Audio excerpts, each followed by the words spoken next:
Hello everyone, welcome to our video lesson that will help you to answer your module number 6. And your module number 6 is all about the images formed by curved or spherical mirrors.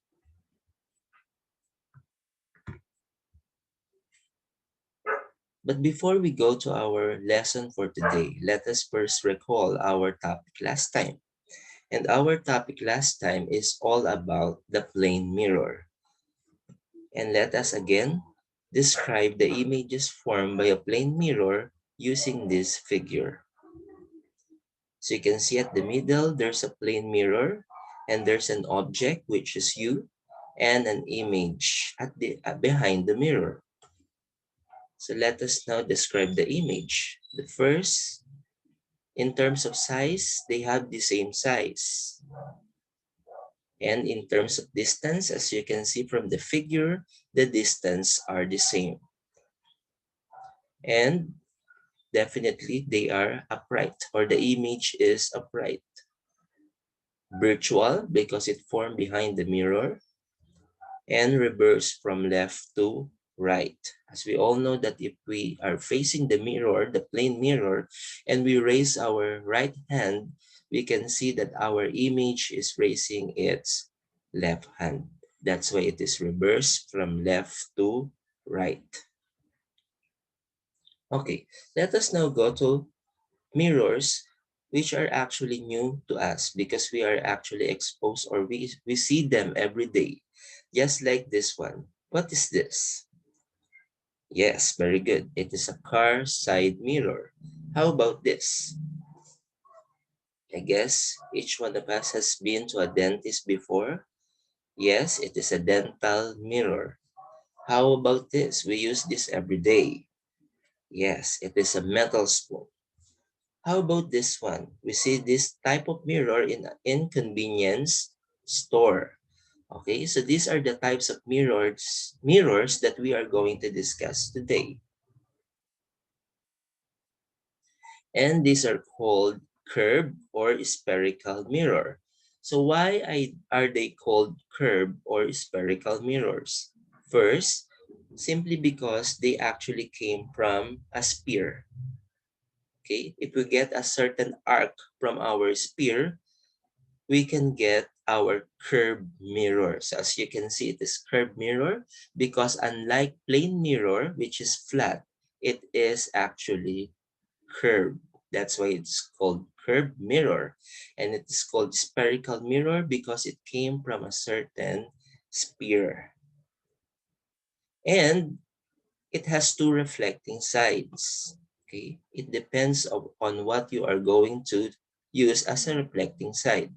So there's what we call concave mirror if the spherical, or the inside of the spherical section, is the reflecting surface.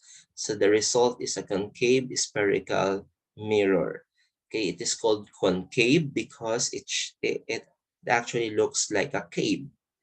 Okay, while if we use the one that bends outward as a reflecting surface, it is called a convex mirror.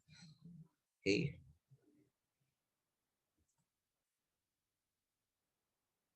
Let us determine how light behaves when they strike a curved mirror. First, let us have a concave mirror. You can see from the figure that there are light rays, the orange one. So they are light rays that came from the source. And upon hitting the mirror, they actually reflected. And as you can see, they reflected and intersecting at one point only. Okay, so that is how light behave in a concave mirror. So parallel light rays from the source hit the surface of the concave mirror and are reflected and meet at one point only. While for the case of convex mirror, okay, so again, the orange ones are the light that came from the source, and when they hit the mirror, they reflected. At this time, as you can see, they reflected in different direction. Okay. Now, we can determine the images formed by a curved or spherical mirror using graphical method, or it is also called ray diagramming. Okay, but before we do so, let us first determine some of the important parts that need to be considered for the curved mirror. So first, we have our principal axis. A principal axis is a line passing through the center of the mirror. The center, or the C, which is the center of the curvature of the spherical mirror. We have the vertex. It is the point of intersection between the mirror and the principal axis. Principal focus, the point of the middle, at the middle of the center and the vertex. Later on, when we have example, you will be able to see those parts. Okay, after making an image or making a graphical method or ray diagram, of course, we will describe our image. So in describing image, we will be using the LOST method. LOST or LOST. L for location. It says the position of the image in front or behind the mirror. Example, it could be at C or at the center, at F, or at the focus and between F and B. O for orientation. So it says whether the image is upright or inverted. Size, it describes the size of the image. It can be the same size as the object, bigger or larger than the object, or reduced or smaller than the object. And last is type. It tells you if the image was formed in front of the mirror, it is real. If it is formed in front of the mirror, if it formed behind the mirror, it is known as virtual image. And of course, we have, since it is a graphical method, we will be using three important light rays. The first one is a ray parallel to the principal axis and reflected passing through the principal focus. The second light ray is a ray passing through the center of the circle.